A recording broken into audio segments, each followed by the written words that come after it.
Good morning दोस्तों। कैसे हैं आप सब। उम्मीद करता हूँ आप सभी अच्छे होंगे और आपकी पढ़ाई भी बहुत ही अच्छे से चल रही होगी। आज है 13 फरवरी 2023।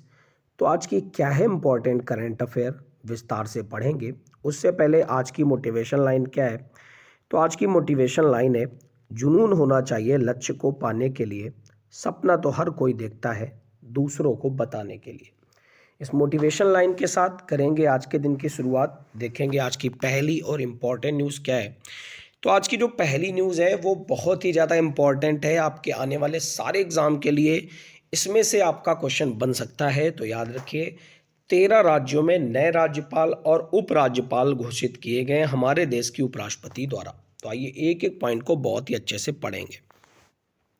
13 राज्य ऐसे हैं जहां नए राज्यपाल और उपराज्यपाल घोषित किए गए हैं हमारे देश की महामहिम द्वारा। तो केती परनाइक को अरुणाचल प्रदेश का यानी कैवल्य परनाइक को अरुणाचल प्रदेश का राज्यपाल बनाया गया है। लक्ष्मण आचार्य को सिक्किम का बनाया गया है। सीपी राधाकृष्णन को झारखंड का बनाया गया है। शिव प्रताप शुक्ला को हिमाचल प्रदेश का बनाया गया है। गुलाब चंद कटारिया को असम का बनाया गया है।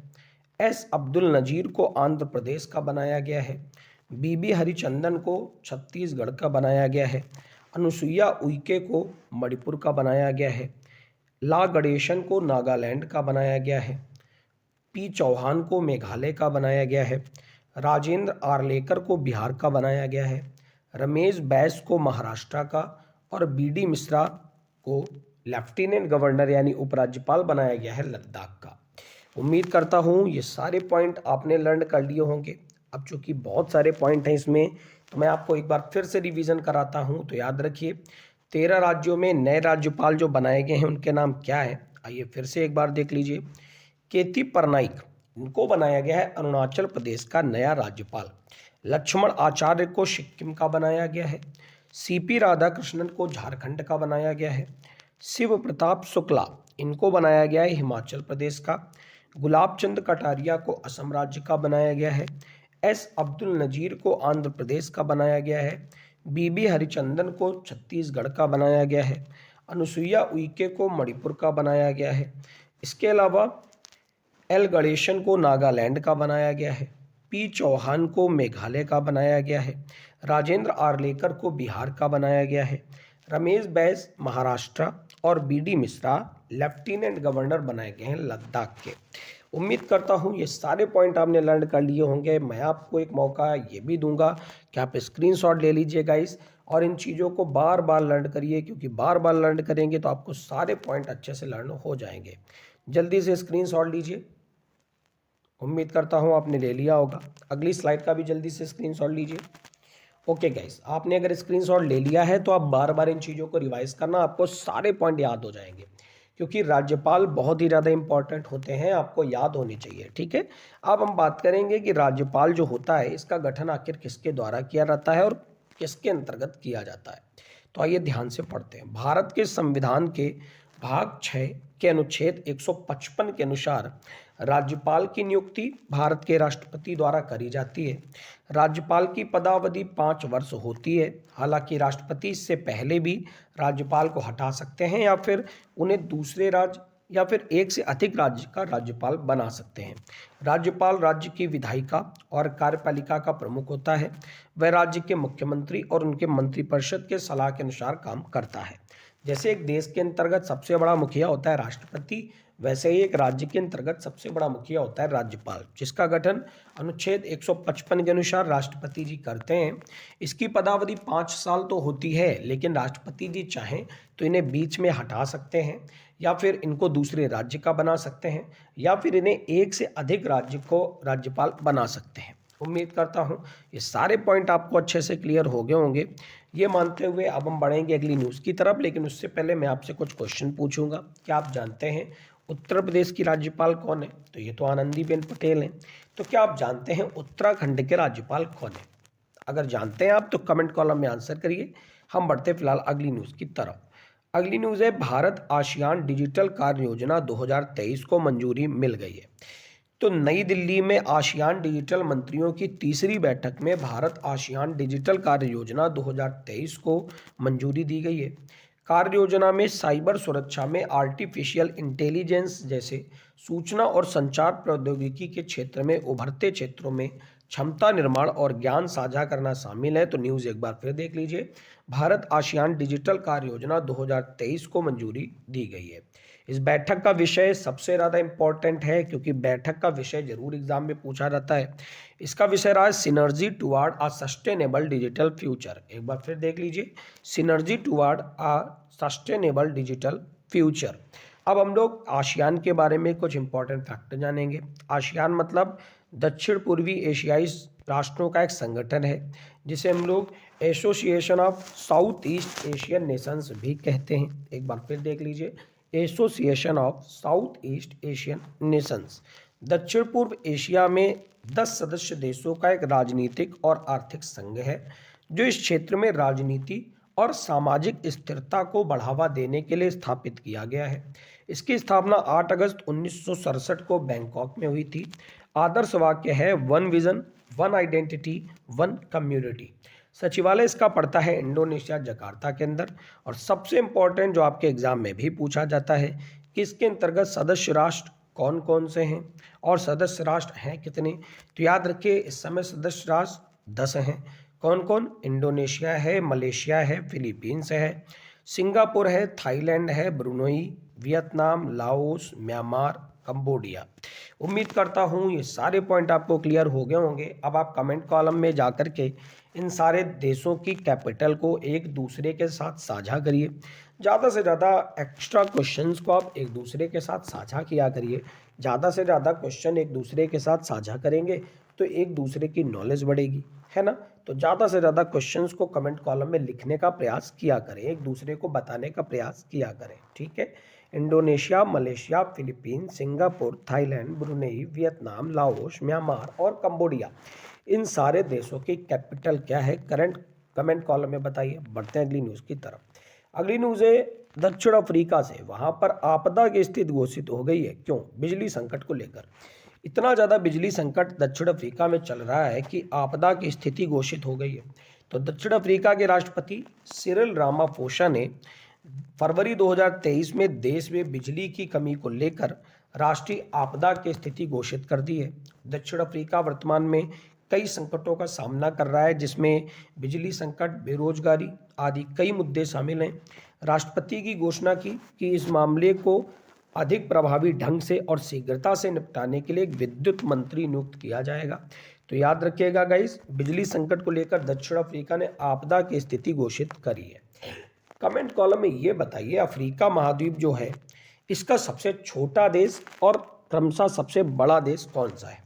कमेंट कॉलम में जाकर आंसर करिए। बढ़ते अगली न्यूज़ की तरफ। अगली न्यूज़ है आईईए से। अब बिजली संकट की बात हो रही थी तो सेम वैसी ही न्यूज़ है आईईए ने एशिया 2025 तक दुनिया की आधी बिजली का उपभोग कर रहा होगा, ऐसी रिपोर्ट जारी करी है। आईईए का मतलब क्या होता है? तो याद रखिएगा, इंटरनेशनल एनर्जी एजेंसी यानी अंतर्राष्ट्रीय ऊर्जा एजेंसी ने ऐसी फोरकास्ट करी है कि एशिया पहली बार 2025 तक दुनिया की आधी बिजली का उपभोग करेगा। एशिया का अधिकांश बिजली उपभोग चीन में होगा जिसकी वैश्विक खपत का हिस्सा 2015 में 1/4 से बढ़कर 2025 तक 1/3 हो जाएगा, जबकि अफ्रीका में 2025 में वैश्विक बिजली खपत का सिर्फ 3% हिस्सा होगा। तो याद रखिएगा गाइस, इंटरनेशनल एनर्जी एजेंसी की एक रिपोर्ट आई है जिसमें बताया है कि एशिया 2025 तक दुनिया की आधी बिजली को प्रयोग कर रहा होगा। तो ये न्यूज़ आपके लिए इम्पॉर्टेंट है। एशिया में कितने देश पड़ते हैं क्या आप जानते हैं? कमेंट कॉलम में जाकर बताइए। एशिया का सबसे बड़ा देश जनसंख्या में कौन सा है? तो none other than China. China सबसे बड़ा देश है। तो कमेंट कॉलम में जाकर आंसर करिए। एशिया का सबसे छोटा देश कौन सा है जनसंख्या के मामले में? बढ़ते फिलहाल अगली न्यूज़ की तरफ। उससे पहले अंतर्राष्ट्रीय ऊर्जा एजेंसी के बारे में जान लेते हैं। यह एक स्वायत्त अंतर सरकारी संगठन है जो संपूर्ण वैश्विक ऊर्जा पर नीतिगत सिफारिशों, विश्लेषण और डेटा प्रदान करता है। आईईए की स्थापना 1973 के तेल संकट के बाद आर्थिक सहयोग और विकास संगठन के ढांचे के तहत करी गई थी। मुख्यालय इसका पेरिस, फ्रांस में पड़ता है। स्थापना 1974 में हुई। कार्यकारी निदेशक है फतेह बिरोल। सदस्यता 31 देशों ने ले रखी है। उम्मीद करता हूं ये सारे पॉइंट आपने अच्छे से क्लियर कर लिए होंगे। बढ़ते हैं अगली न्यूज़ की तरफ। अगली न्यूज़ है हमारी देश की स्पेस एजेंसी इसरो से, यानी इंडियन स्पेस रिसर्च ऑर्गेनाइजेशन। ठीक है, इसने श्रीहरिकोटा से लॉन्च किया लघु उपग्रह प्रक्षेपण यान SSLV D2। तो भारतीय अंतरिक्ष अनुसंधान संगठन ने 10 फरवरी को श्रीहरिकोटा आंध्र प्रदेश में लघु उपग्रह प्रक्षेपण यान SSLV D2 के दूसरे संस्करण का सफलतापूर्वक प्रक्षेपण किया है। SSLV D2 की लंबाई 34 मीटर और चौड़ाई 2 मीटर है और करीब 120 टन वजन लेकर उड़ सकता है। इसरो का सबसे छोटा नया rocket SSLV D2 on demand launch की तकनीक पर काम करता है। तो याद रखिएगा, इसरो की बात करें तो 1969 में इसरो की स्थापना हुई थी। बेंगलुरु के अंदर हेडक्वार्टर पड़ता है। और इसरो के वर्तमान में अध्यक्ष कौन है, अब ये आप कमेंट कॉलम में आंसर करेंगे। चलिए मैं बता देता हूँ। एस सोमनाथन इसरो के वर्तमान में अध्यक्ष है। तो DRDO की स्थापना कब हुई थी? 1958 में। उसका फुल फॉर्म क्या है? Defence research development organisation. तो DRDO के प्रमुख कौन है? कमेंट कॉलम में जाकर आंसर करिए। हम बढ़ते हैं अगली न्यूज़ की तरफ। अगली न्यूज़ है संस्कृति मंत्रालय राष्ट्रीय संस्कृति महोत्सव 2023 का आयोजन करने जा रहा है। तो केंद्रीय संस्कृति मंत्रालय 11 से 19 फरवरी 2023 तक मुंबई के आज़ाद मैदान में राष्ट्रीय संस्कृति महोत्सव 2023 का आयोजन कर रहा है। इस महोत्सव का उद्देश्य सांस्कृतिक आदान प्रदान के माध्यम से राष्ट्रीय एकता और अखंडता को बढ़ावा देना है।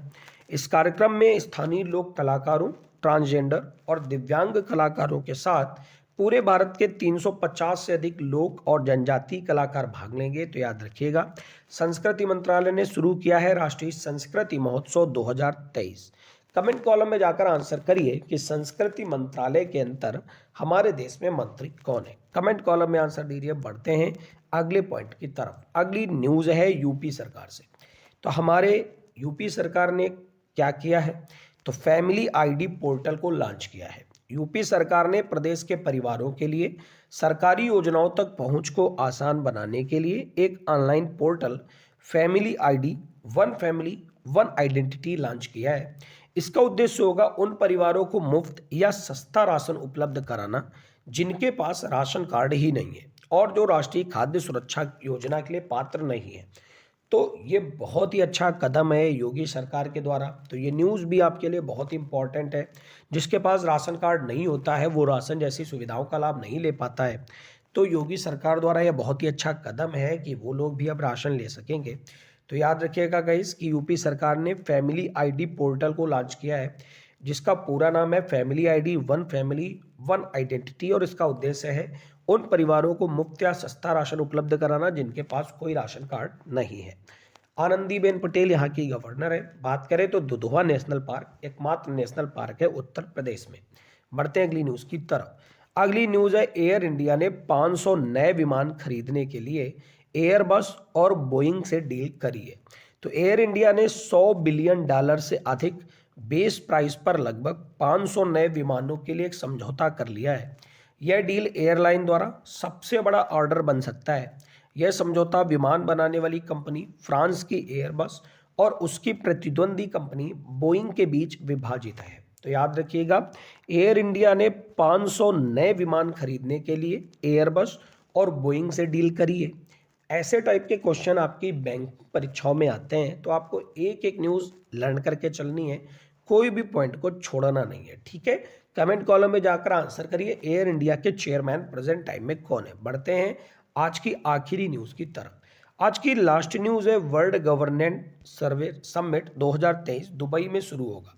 तो विश्व सरकार शिखर सम्मेलन यानी वर्ल्ड गवर्नमेंट समिट 2023 दुबई में 13 फरवरी 2023 से शुरू होने वाला है। विश्व सरकार शिखर सम्मेलन शेपिंग फ्यूचर गवर्नमेंट की थीम के तहत आयोजित किया जाएगा। तो एक बार फिर देख लीजिए, शिखर सम्मेलन की थीम शेपिंग फ्यूचर गवर्नमेंट। ठीक है, यह भविष्य की सरकारों को आकार देने में महत्वपूर्ण उपकरण, नीतियों और मॉडलों के विकास में साझा करने और योगदान करने के लिए वैश्विक विचारक नेताओं, वैश्विक विशेषज्ञों और निर्णय निर्माताओं को एक साथ लाएगा। तो याद रखिएगा इस न्यूज़ का मतलब है वर्ल्ड गवर्नमेंट समिट, जो कि 2023 में दुबई में शुरू होने जा रही है आज से, और इसकी थीम है शेपिंग फ्यूचर गवर्नमेंट। तो ये थी ओवरऑल आज की न्यूज़। आपको क्लास कैसी लगी कमेंट कॉलम में जाकर आप जरूर बताएं। अगर आपको क्लास अच्छी लगी है तो लाइक बटन पर प्रेस करना मत भूलिएगा, दोस्तों के साथ शेयर करना मत भूलिएगा, और जो लोग पहली बार जुड़ रहे हो चैनल को सब्सक्राइब करना मत भूलिएगा। आपका दिन बहुत ही ज़्यादा खूबसूरत हो। Thank you everyone, God bless you all.